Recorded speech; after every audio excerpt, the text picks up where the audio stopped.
Salam sejahtera saudara sekalian, saya Kristi, pengajar jurusan Kimia FMIPA Unpad. Senang sekali bahwa pada pagi hari ini kita bisa bertemu. Saya ingin membahas beberapa fenomena tentang sifat larutan yang tentunya berbeda dengan sifat pelarut murninya. Kita tahu semua, saya percaya saudara sekalian suka akan gorengan. Siapa di antara kita yang tidak suka untuk camilan favorit ini?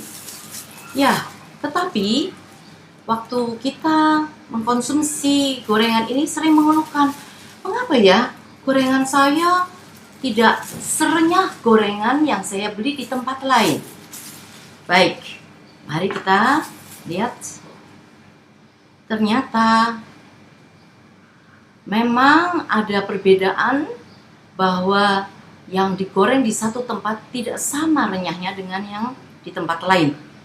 Ada yang mengatakan, dan ternyata ini banyak beredar di masyarakat, bahwa gorengan yang pakai plastik waktu menggorengnya, renyah. Lalu kita akan lihat sekarang apa yang kimia ajarkan kepada kita tentang fenomena ini. Ya, kita akan berbicara tentang sifat koligatif larutan. Sifat koligatif itu sifat larutan yang bergantung pada jumlah zat terlarut dan tidak bergantung kepada sifat maupun jenis zat terlarutnya.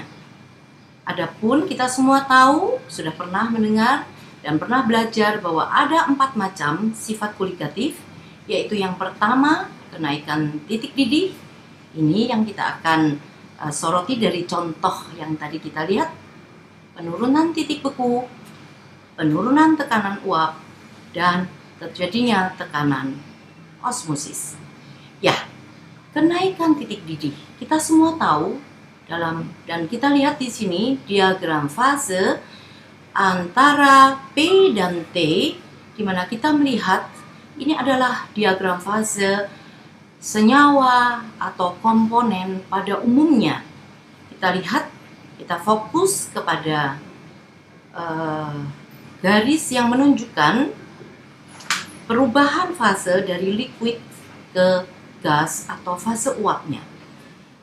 Ya, kita lihat untuk garis yang penuh ini menunjukkan pelarut murninya, dan kemudian yang garis-garis berwarna coklat itu untuk larutan.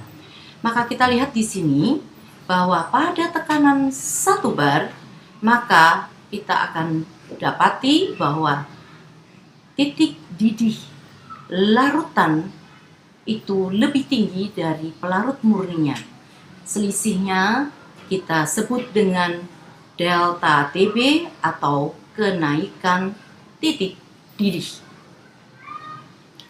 Ya, apa yang terjadi kalau kita menggoreng gorengan beserta atau sebelumnya dimasukkan, seperti yang kata orang-orang, dimasukkan plastik pembungkus minyak goreng itu? Kita tahu bahwa contohnya di sini minyak itu bersifat non-polar dan kemudian plastik juga relatif non-polar, maka tentunya ada komponen yang terdapat di dalam plastik itu yang terlarut di dalam minyak goreng. Nah, akibatnya tentunya bahwa titik didih larutan, dalam hal ini minyak goreng yang dipakai untuk menggoreng gorengan ini, sekarang mempunyai titik didih yang lebih tinggi dari minyak goreng yang murni. Maka tentunya air yang terdapat di gorengan itu akan lebih mudah menguap, sehingga kita dapati bahwa gorengan kita dengan plastik yang digoreng bersama dengan minyak itu akan lebih renyah. Maka kita lihat sekarang bahwa kenaikan titik didih itu sebanding dengan penurunan tekanan uap relatif dari larutan. Kita bisa lihat semuanya di tulisan ini bahwa kita bisa dapatkan penurunan titik didih yang sebanding dengan penurunan tekanan uapnya. Ya, ini semua diturunkan dari persamaan Clausius-Clapeyron, sehingga kita akan dapatkan harga delta TB sama dengan KB dikali dengan molal. Baik, tapi semuanya bisa diterangkan memang secara ilmiah, tetapi kita harus ingat bahwa meskipun renyah, tetapi makanan seperti ini adalah kurang baik tentunya untuk kesehatan. Dan ini tugas kita bersama, bahwa kita melakukan pembelajaran kepada masyarakat sekeliling kita. Baik, selanjutnya adalah sifat kedua dari larutan, yaitu penurunan titik beku, yang diagram fasenya bisa kita lihat di grafik berikut. Ya, ini sekarang kita akan fokus ke daerah perubahan bentuk solid ke fase liquid.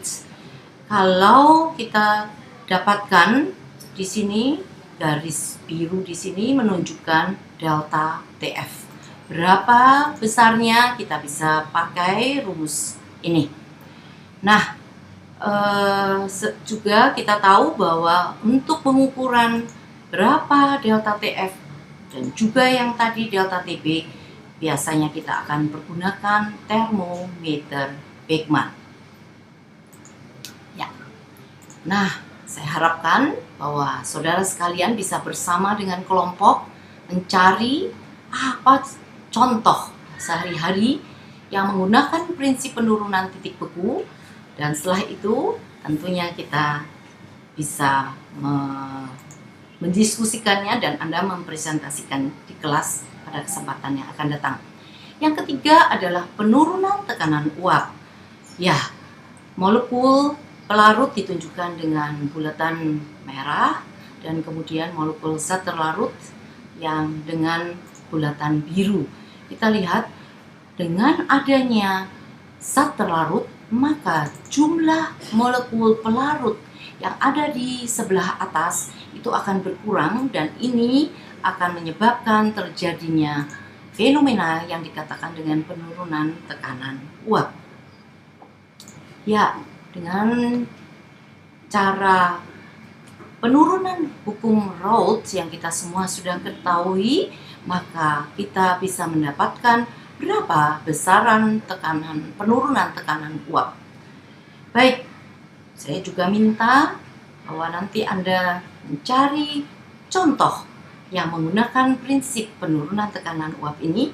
Ya, kita akan mendiskusikannya bersama di kelas. Baik, sekarang sifat koligatif yang terakhir yaitu timbulnya tekanan osmosis. Suatu efek yang menarik kalau kita membandingkannya dengan proses penguapan dan juga kondensasi. Ada dua buah wadah dalam sumpup tertutup. Air di sini, air murni, kemudian di sini ada larutan yang pekat. Setelah beberapa saat kemudian kita akan lihat bahwa air akan makin berkurang, dan kita akan melihat bahwa volume larutan yang pekat itu akan bertambah menghasilkan larutan encer. Demikian juga kalau kita memasukkan suatu larutan pekat di dalam suatu wadah yang dibatasi oleh membran semi-permeable, kita celupkan ke dalam air murni. Setelah beberapa lamanya, maka kita akan melihat bahwa wadah ini akan menggembung, berarti ada penambahan tekanan, dan larutan yang di dalamnya sekarang bersifat larutan encer. Ya, pada gambar C tadi kita sudah ketahui bahwa perlu adanya membran semi-permeable. Jadi itu adalah suatu syarat bahwa osmosis bisa berjalan, yaitu kalau dipisahkan oleh membran. Tadi kita akan lihat, tadi sudah kita lihat dan kita sekarang akan perhatikan di sini bahwa proses osmosis hanya terjadi kalau ada aliran pelarut saja. Aliran pelarut ini penting. Seperti di sini kita lihat bahwa yang mengalir ke arah larutan yang lebih pekat adalah molekul-molekul pelarut saja. Nah, hal ini bisa dimanipulasi, yaitu kita memberikan tekanan yang lebih besar dari tekanan osmosisnya, maka kita akan mendapati fenomena sistem osmosis balik. Ya, kita juga bisa melihat hubungan tekanan osmosis dengan konsentrasi dan suhu.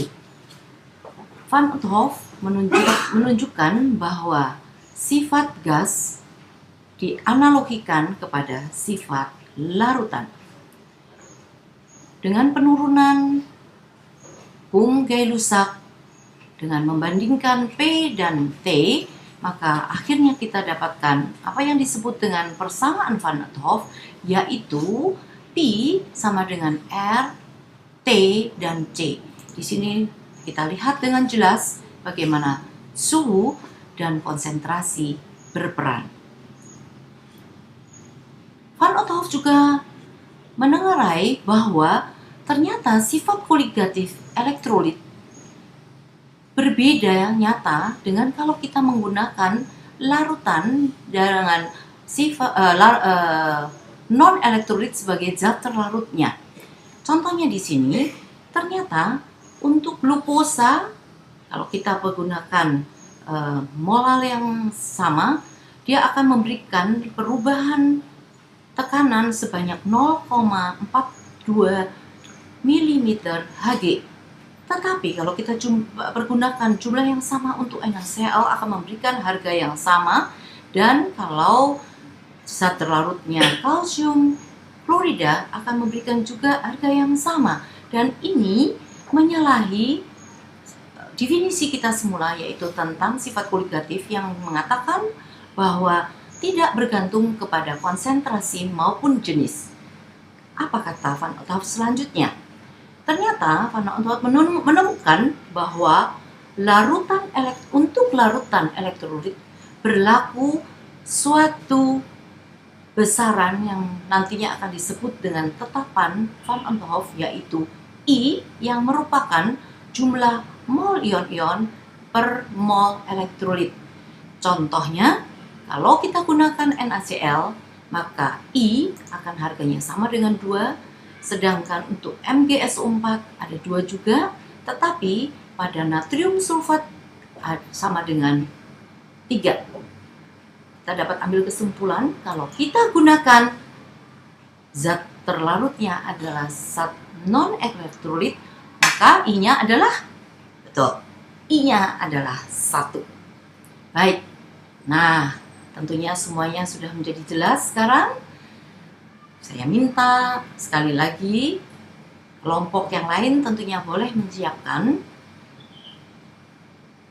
kejadian sehari-hari yang menggunakan prinsip proses osmosis dan osmosis balik. Ya, jadi ada 2 kelompok untuk mempresentasikan di kelas pada kesempatan yang kita sepakati kemudian. Terima kasih. Mudah-mudahan pertemuan kita hari ini boleh bermanfaat buat kita sekalian.